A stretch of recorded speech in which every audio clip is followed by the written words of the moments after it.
Overview ले लीजिए कि कितने तरह के सॉइल फॉर्मिंग प्रोसेसेस हैं, उसके बाद मैं सबके बारे में धीरे धीरे बताऊंगा। तो बेसिकली दो तरह के होते हैं, फंडामेंटल प्रोसेसेस और स्पेशल पेडोजेनिक प्रोसेसेस। फंडामेंटल प्रोसेसेस चार हैं, ह्यूमिफिकेशन, एलुविएशन, इलुविएशन एंड हराइजनेशन। और स्पेशल पेडोजेनिक प्रोसेसेस हैं, ये दो तरह के होते हैं, एक तो जोनल और एक इंट्राजोनल। ठीक है, जोनल मतलब एक जोन से दूसरे जोन में होता है, इंट्राजोनल मतलब एक ही जोन के अंदर होता है। ठीक है, अब जोनल में चार तरह के और होते हैं, कैल्सिफिकेशन, जिप्सिफिकेशन, डीकैल्सिफिकेशन, पोडोजोलाइजेशन और लेटराइजेशन। इंट्राजोनल में फिर ग्लीजेशन आ जाते हैं, सलाइनेशन होते हैं, सोलोनाइजेशन होता है, सोलोडाइजेशन होता है, फिर पेडोटर्बेशन होता है। अब देखिए एक एक करके मैं सबके बारे में बताता हूँ। ह्यूमिफिकेशन क्या होता है, देखो अर्थ है, अर्थ के ऊपर पेड़ पौधे जीव जंतु सब रह रहे हैं। अब पेड़ पौधे जीव जंतु मरते हैं, सड़ते हैं, सड़ने के बाद जो चीज बनती है उसको ह्यूमस कहते हैं। ठीक है, तो ये ह्यूमस बनने का जो पूरा प्रोसेस है इसको कहते हैं ह्यूमिफिकेशन। ठीक है, तो याद क्या रखना है आपको, decomposition of organic matter to form humus.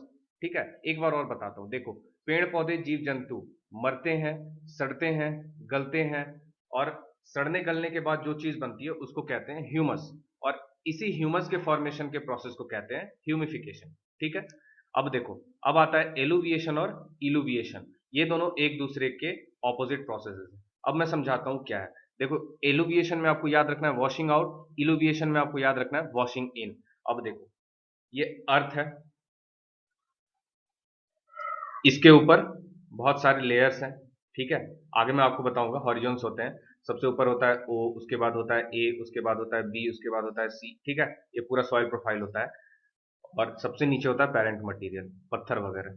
ठीक है, तो एलुविएशन और इलुविएशन में क्या होता है, जब पानी ऊपर से नीचे आता है, ठीक है, पर्कुलेशन होता है पानी का। पर्कुलेशन के बारे में एग्जाम में क्वेश्चन आया था 2016 में। तो जब पर्कुलेशन होता है तो क्या करता है, पानी अपने साथ कॉन्स्टिट्यूएंट्स को ऊपर से नीचे ले आता है। ठीक है, अब ऊपर के जो लेयर्स हैं, यहाँ देखो ऊपर के जो लेयर्स में जो भी कॉन्स्टिट्यूएंट्स हैं सस्पेंशन में, सॉल्यूशन में, ठीक है, पानी के साथ बह के वो नीचे आ जाते हैं। तो क्या होता है, यहां से कॉन्स्टिट्यूएंट्स यहां बह के आ जाते हैं। तो यहां क्या हो रहा है, वॉशिंग आउट हो रहा है, और यहां वॉशिंग इन हो रहा है। यहां रिमूवल हो रहा है, रिमूवल ऑफ कॉन्स्टिट्यूएंट्स जो भी हैं सस्पेंशन में, सॉल्यूशन में, और यहां पे हो रहा है यहां पे हो रहा है एक्युमुलेशन।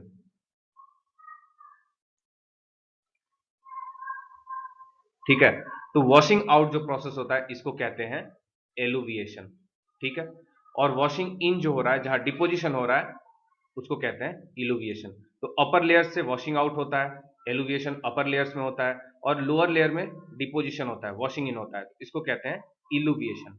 उसके बाद आता है हराइजनेशन। देखो, बाद में मैं बहुत डिटेल से पढ़ाऊंगा कौन कौन से हॉरिजन है, किसके क्या फीचर्स हैं, सबके बारे में बताऊंगा। बट अभी इतना बस याद रखना है, जो हॉरिजन फॉर्मेशन होने का पूरा प्रोसेस है उसको हराइजनेशन कहते हैं। ठीक है, अब देखो, अर्थ है, इसके ऊपर बहुत सारे लेयर्स हैं। ठीक है, सबसे ऊपर होता है ओ, उसके बाद होता है ए, उसके बाद होता है बी, उसके बाद होता है सी, और सबसे नीचे होता है पेरेंट मटेरियल। ठीक है, तो ये जो हॉरिजॉन बन रहा है ओ ए बी सी, ठीक है, ये हॉरिजॉन बनने के पूरे प्रोसेस को हम कहते हैं हराइजनेशन। ठीक है, सबके अलग अलग फीचर्स होते हैं, जैसे ऑर्गेनिक मैटर होता है ओ में, इसी तरह से ए में होता है कुछ, बी में, सी में, सबके होते हैं। ये मैं पूरे डिटेल से पढ़ाऊंगा, आपको बस याद रखना है कि जो हॉरिजॉन बनने का पूरा प्रोसेस है उसको हराइजनेशन कहते हैं। ये सारे फंडामेंटल प्रोसेसेस, ये जो चार बताया मैंने, ह्यूमिफिकेशन, एलुविएशन, इलुविएशन और हराइजनेशन, ये सारे फंडामेंटल प्रोसेसेस है। उसके बाद स्पेशल प्रोसेसेस है, उनके बारे में बताऊंगा। ये हॉरिजनेशन जो होता है, ये पता है कितने साल लगते हैं इसको हॉरिजन बनने में, ये सारे हॉरिजन बनने में, अगर फेवरेबल कंडीशंस हैं तो 250 ईयर्स, और अगर एडवर्स कंडीशन है, कंडीशन सही नहीं है, तब 1000 से भी ज्यादा साल लगते हैं ये ओ ए बी सी हॉरिजन बनने में। ठीक है, अब देखते हैं हम जोनल पेडोजोनिक प्रोसेसेस। सबसे पहले आता है कैल्सिफिकेशन, जिप्सिफिकेशन एंड डीकैल्सिफिकेशन। ये एक दूसरे के ऑपोजिट प्रोसेस है। कैल्सिफिकेशन में और डीकैल्सिफिकेशन में क्या होता है, CaCO3, इनका एक में डिपोजिशन होता है, एक में एक से रिमूवल होता है और दूसरे में एक्युमुलेशन होता है। तो देखिए किससे रिमूवल होता है, किसमें एक्युमुलेशन होता है वो देखते हैं। कैल्सिफिकेशन, जिप्सिफिकेशन और डीकैल्सिफिकेशन एक दूसरे के ऑपोजिट प्रोसेसेस है और ये एक केमिकल प्रोसेस है, ठीक है, न कि फिजिकल प्रोसेस। सिंपली जैसे पानी के साथ बह के आ जा रहा था वो नहीं है, ये केमिकल प्रोसेस है, एक केमिकल रिएक्शन है, उसके थ्रू होता है। CaCO3 का एक्युमुलेशन अगर सॉइल में हो रहा है, देखो ये अर्थ है, इसके ऊपर बहुत सारे लेयर्स हैं, तो एक जगह अगर CaCO3 का डिपोजिशन हो रहा है, ठीक है, तो इसको कहते हैं कैल्सिफिकेशन, जिप्सिफिकेशन। और अगर पानी के साथ ये घुल के और लीच आउट हो रहा है, पानी के साथ बह गया और फिर लेयर्स में जो यहाँ पे था पहले CaCO3 का डिपोजिशन, ये अगर खत्म हो गया, रिमूवल हो गया CaCO3 का, लीच आउट हो गया, तो फिर उसको कहते हैं डीकैल्सिफिकेशन। होता कैसे केमिकल रिएक्शन के थ्रू, वो मैं आपको बताता हूँ। देखो जब बारिश होती है, थंडरिंग होती है, तब H2O पानी और कार्बन डाइऑक्साइड CO2, ये दोनों मिलकर बनाते हैं H2CO3। H2CO3 और कैल्शियम जब एक दूसरे के कांटेक्ट में आते हैं तो बनाते हैं CaHCO3 होल 2, CaHCO3 होल 2। ये सॉल्युबल होता है, ठीक है, पानी में घुला हुआ होता है। लेकिन जब इससे कार्बन डाइऑक्साइड निकलता है और टेम्परेचर का इफेक्ट होता है, तब ये CaCO3 प्रोडक्ट देता है जो कि इनसॉल्युबल होता है और ये सेटल डाउन हो जाता है और मिट्टी में जमा हो जाता है यहाँ पे, ठीक है। तो क्या हो रहा है, कैल्शियम था पहले से मिट्टी में, हाइड्रोजन सॉरी वाटर और कार्बन डाइऑक्साइड ये दोनों आए और फिर कैल्शियम कार्बोनेट का डिपोजिशन कर दिया सॉइल में, ठीक है। तो ये पूरा केमिकल प्रोसेस हुआ, उसके थ्रू कैल्शियम कार्बोनेट का डिपोजिशन हुआ सॉइल में। तो इस प्रोसेस को कहते हैं हम कैल्सिफिकेशन एंड जिप्सिफिकेशन। अब यही चीज जब उल्टा होता है, मतलब यहाँ पे जमा हुआ है, एक्युमुलेशन है CaCO3 का, अब क्या होता है जब ये संपर्क में आता है H2O और CO2 के, hydrogen sorry water and carbon dioxide, तो फिर ये उल्टा होकर फिर से ये सॉल्युबल प्रोडक्ट बना देता है CaHCO3 होल 2, ठीक है। ये देखो ध्यान से, ये जब H2O और CO2 के कांटेक्ट में आता है तो फिर से ये CaCO3 होल 2 ये प्रोडक्ट बना देता है, ठीक है, जो कि सॉल्युबल होता है वाटर में। फिर धीरे धीरे पूरी प्रोसेस उल्टा होता है और ये घुलकर पानी में लीच आउट हो जाता है। तो सिंपली आपको याद रखना है, कैल्सिफिकेशन जिप्सिफिकेशन में CaCO3 का डिपोजिशन होता है और डीकैल्सिफिकेशन में रिमूवल होता है, लीच आउट होता है। उसके बाद आता है पोडोजोलाइजेशन और लेटराइजेशन। ये भी एक दूसरे के ऑपोजिट प्रोसेस है, लेकिन दूसरे तरह से, ठीक है। इसमें ऐसा नहीं कि एक में रिमूवल हो रहा है, एक में एक्युमुलेशन हो रहा है। इसमें देखो कैसे होता है, यहां समझाता हूं। देखो ये अर्थ है, इसके ऊपर बहुत सारे लेयर्स हैं, हॉरिजॉन्स हैं, ठीक है। पोडोजोलाइजेशन में क्या होता है कि ये जो ऊपरी लेयर है, ठीक है, यहां से सिस्क्वी ऑक्साइड्स, ह्यूमस और बेसिस, सिस्क्वी ऑक्साइड्स किसको कहते हैं, Fe एंड Al को, ठीक है, ये होता है, और ह्यूमस होता है, और बेसिस जैसे कि कैल्शियम, ये सारे ऊपरी लेयर से नीचे के लेयर में चले जाते हैं, ठीक है। तो इसको कहते हैं पोडोजोलाइजेशन या फिर पोडजोलाइजेशन, दोनों कहते हैं, ठीक है। समझ में आया, सिस्क्वी ऑक्साइड्स Fe एंड Al ये ऊपर से नीचे आ जाता है, ऊपर के हॉरिजॉन से नीचे के हॉरिजॉन में आ जाता है, तो उसको कहते हैं पोडजोलाइजेशन। और लेटराइजेशन में क्या होता है, सिस्क्वी ऑक्साइड्स के बदले सिलिका SiO2 ये ऊपर से नीचे आ जाता है, ठीक है। पोडजोलाइजेशन में Fe और Al ये ऊपर से नीचे आएगा, लेटराइजेशन में सिलिका ऊपर से नीचे आता है। अब देखो पोडजोलाइजेशन में क्या होता है, पूरा का पूरा ये वॉश आउट हो जाता है, तो ऊपर का जो लेयर होता है, जैसे ए लेयर है, ठीक है, ये वॉश आउट हो रहा है, तो इसका कलर क्या हो जाता है, ग्रे कलर का हो जाता है, एश लाइक अपीयरेंस हो जाता है, राख जैसा दिखने लगता है, ठीक है, पोडजोलाइजेशन में। और लेटराइजेशन में क्या होता है, देखो जैसे ऊपर का लेयर है, यहां से सिलिका नीचे चल गया, SiO2, तो ऊपर में क्या क्या था, सिलिका था और सिस्क्वी ऑक्साइड्स थे, FeAl। जब सिलिका नीचे चला गया तो FeAl इनका कंसेंट्रेशन बढ़ जाएगा, ठीक है। जब इनका कंसेंट्रेशन बढ़ता है तो ये बहुत हार्ड हो जाता है, जो ए हॉरिजॉन है ऊपर का, इसमें जब सिलिका नीचे चला गया, सिलिका इससे रिमूव हो गया, तो इसमें सिर्फ बच गए Fe एंड Al। तो इनका कंसेंट्रेशन जब बढ़ जाता है, Fe एंड Al बच जाते हैं सिर्फ, और इनका कंसेंट्रेशन बढ़ जाता है, तो फिर ये बहुत हार्ड हो जाता है, ऊपर का जो ए हॉरिजॉन है। इसी वजह से इसका नाम पड़ा है लेटराइजेशन। जो लेटर वर्ड होता है, इसका मतलब होता है ब्रिक, ईंट जिसको कहते हैं, ठीक है, ब्रिक या फिर टाइल। तो इसी वजह से नाम पड़ा है, क्योंकि इसमें सिसपी ऑक्साइड का कंसेंट्रेशन बहुत ज्यादा बढ़ जाता है, तो ये हार्ड हो जाता है ये पूरा हॉरिजॉन, तो इसलिए इसको कहते हैं लेटराइजेशन। ठीक है, एक बार देख लो फिर से। पोर्जोलाइजेशन में क्या होता है, सिसपी ऑक्साइड्स का ऊपर से रिमूवल होता है, नीचे डिपोजिशन होता है। और लेटराइजेशन में क्या होता है, सिलिका का ऊपर से रिमूवल होता है, नीचे डिपोजिशन होता है। अब बात करते हैं ग्लीजेशन का। देखो, ग्लीजेशन सिंपली क्या होता है कि ये अर्थ है, बहुत सारे लेयर्स हैं, तो मान लो कहीं पानी जमा है, ड्रेनेज नहीं है पानी का, मतलब निकलने की कोई सुविधा नहीं है, जमीन के अंदर ही सॉइल में पानी जमा है, तो इसके वजह से क्या होता है, सॉइल का जो कलर है ग्रीन हो जाता है, या फिर ग्रे हो जाता है, या फिर ब्लू हो जाता है। ठीक है, तो ये जो क्ले होता है इसको कहते हैं ग्ली। ठीक है, तो ग्ली का जो फॉर्मेशन होता है उसको बोलते हैं ग्लीजेशन। सिंपली क्या हो रहा है इसमें, ग्रीन कलर का, ब्लू कलर का, ग्रे कलर का सॉइल फॉर्म हो रहा है, और इस तरह के सॉइल्स को कहते हैं हाइड्रोमॉर्फिक सॉइल। और क्यों हो रहा है, क्योंकि पुअर ड्रेनेज है, वाटर लॉगिंग है, पानी जमा है यहाँ पर, इस वजह से हो रहा है। ठीक है, सलाइनेशन इसी तरह से होता है। देखो एक सेकेंड, सलाइनेशन में ये अर्थ है, बहुत सारे लेयर्स हैं। अब मान लो यहाँ पे पानी जमा है, पुअर ड्रेनेज है, वाटर लॉगिंग है, तो जो पानी में सॉल्ट्स हैं, ठीक है, वो क्या होंगे, मिट्टी में आ जाएंगे। तो मिट्टी में सॉल्ट्स एक्युमुलेट हो रहे हैं, इस प्रोसेस को कहते हैं सलाइनेशन। ग्लीजेशन में ग्ली का फॉर्मेशन हो रहा था, मिट्टी थी ग्रीन कलर की, ग्रे कलर की, ब्लू कलर की, और सलाइनेशन में सॉल्ट्स का एक्युमुलेशन होता है। ठीक है, उसके बाद आता है सोलोनाइजेशन और सोलोडाइजेशन। ये दोनों एक दूसरे के ऑपोजिट प्रोसेस है। ठीक है, अब देखो मैं बताता हूं क्यों। सोलोनाइजेशन का दूसरा नाम अल्कलाइजेशन भी है, अल्कलाइजेशन, और सोलोडाइजेशन का दूसरा नाम है डी अल्कलाइजेशन।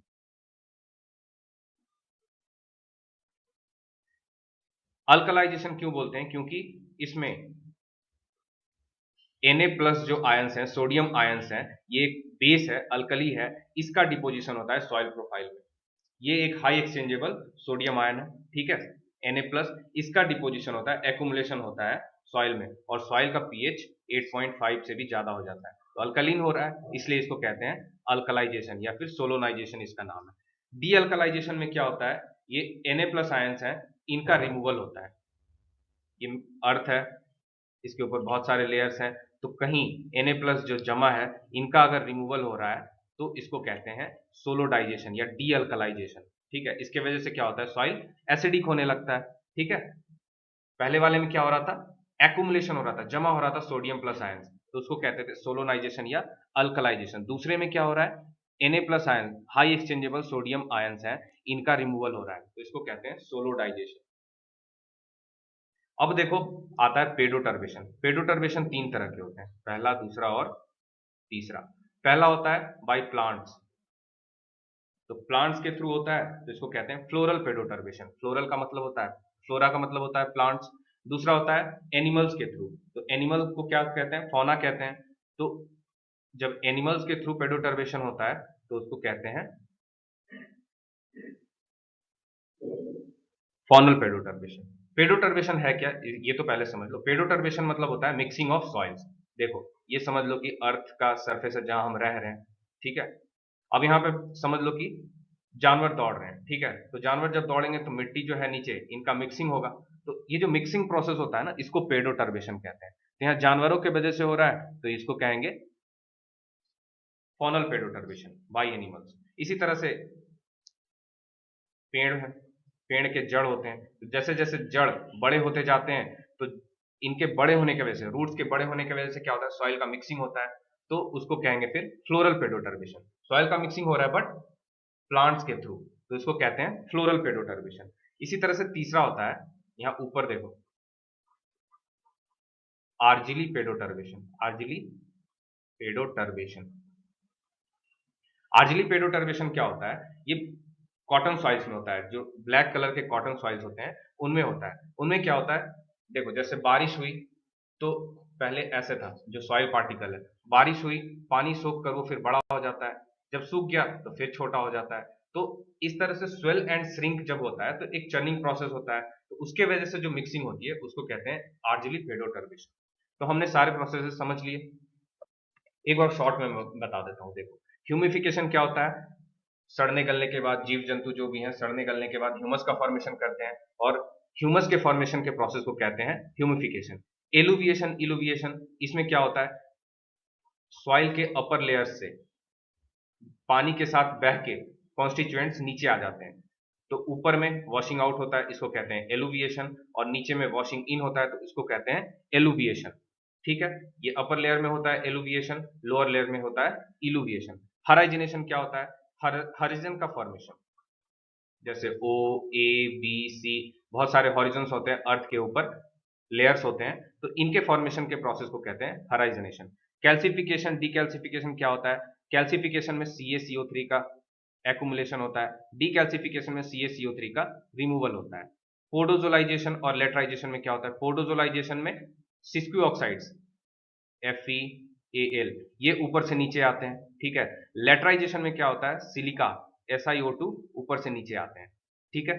ग्लीजेशन में ग्ली का फॉर्मेशन होता है, पानी जब जमा रहता है तो उसकी वजह से मिट्टी का कलर हो जाता है ग्रे, ग्रीन या फिर ब्लू कलर का हो जाता है, और ग्ली का फॉर्मेशन होता है तो उसको कहते हैं ग्लीजेशन। सलाइनेशन में क्या होता है, जो पानी जमा हुआ है, मतलब सॉइल है उसमें पानी जमा है, तो पानी में जो भी सॉल्ट्स हैं वो पानी में आ जाते हैं, तो सॉल्ट्स का एक्युमुलेशन होता है, उसको कहते हैं सलाइनेशन। सोलोनाइजेशन, सोलोडाइजेशन, इसमें क्या होता है, सोलोनाइजेशन में Na plus sodium plus ions इसका एक्युमुलेशन होता है, सोलोडाइजेशन में Na प्लस आयंस का रिमूवल होता है, सोडियम आयंस का रिमूवल होता है। पेडोटर्बेशन में मिक्सिंग ऑफ सॉइल्स होता है, जानवरों की वजह से हुआ तो फॉनल पेडोटर्बेशन बोलेंगे, और अगर प्लांट्स की वजह से मिक्सिंग हो रहा है तो फिर फ्लोरल पेडोटर्बेशन बोलते हैं, और इसी तरह से स्वेल श्रिंक होने की वजह से होता है कॉटन सॉइल्स में तो उसको एजिली पेडोटर्बेशन कहते हैं। देखो, फैक्टर्स ऑफ सॉइल फॉर्मेशन, कभी कभी क्वेश्चन इससे भी आ जाते हैं, इससे क्वेश्चन बस यही पूछेंगे कौन से एक्टिव फैक्टर है कौन से पैसिव फैक्टर है। तो देखो, एक फॉर्मूला मैं बताता हूँ, जब चीजें बहुत ज्यादा हो जाएंगी ना तब सब कुछ छोटी छोटी चीजें याद रखना थोड़ा मुश्किल हो जाता है, तो कोशिश करूं कुछ ट्रिक बनाकर याद रखो ताकि हमेशा याद रखे। तो एक फॉर्मूला है, देखो, S is equal to F ClO, R, P, T, ठीक है, क्लोरपेट। तो soil is a function of ClO, R, P, T, ठीक है, मतलब ये सारे फैक्टर्स हैं जो इसके फॉर्मेशन को अफेक्ट करेंगे। Cl से क्या होता है, क्लाइमेट, O से क्या होगा, ऑर्गेनिज्म, R से क्या होगा, रिलीफ, P से क्या होगा, पेरेंट मटेरियल, T से क्या होगा, time and age of land. देखो यहाँ मैंने सब लिख रखे हैं, ठीक है। तो इनमें जो पहला दो है ClO, क्लो, ये दोनों एक्टिव फैक्टर्स हैं, ठीक है, ये देखो ये एक्टिव फैक्टर्स हैं।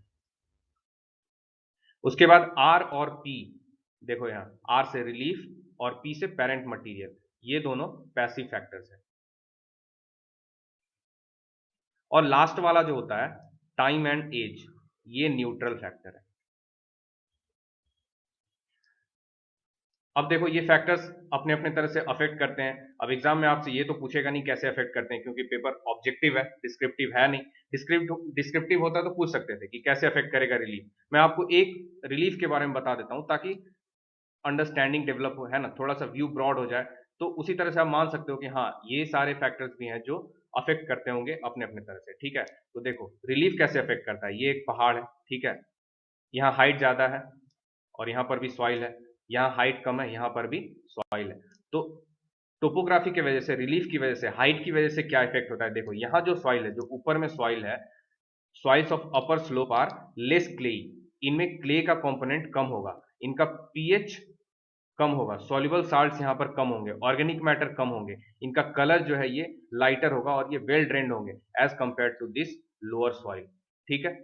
तो इस तरह से देखो हाइट का कितना अफेक्ट पड़ रहा है यहाँ के सॉइल में और यहाँ के सॉइल में। तो इसी तरह से और भी बहुत सारे जो भी फैक्टर्स हैं, जैसे पेरेंट मटीरियल है, क्लाइमेट है, ऑर्गेनिज्म है, ये सारे भी अपने अपने तरह से अफेक्ट करते हैं। तो क्वेश्चन आपसे बहुत ज्यादा डेप्थ में ऐसे डिस्क्राइब करने के लिए पूछेगा नहीं, आपसे बस यही पूछ सकता है कि पैसिव फैक्टर्स कौन से हैं, एक्टिव फैक्टर्स कौन से हैं और न्यूट्रल फैक्टर्स कौन से हैं। और एक चीज पूछता है, देखो सॉइल का जो स्टडी होता है उसको कहते हैं पेडोलॉजी, ठीक है। और father of soil science, father of pedology, इनका नाम पूछता है डोकुचेव थे, ठीक है। इतना ही पूछेगा, इससे ज्यादा नहीं। अब हम यूनिट 3 में फिर देखेंगे और भी चीजें।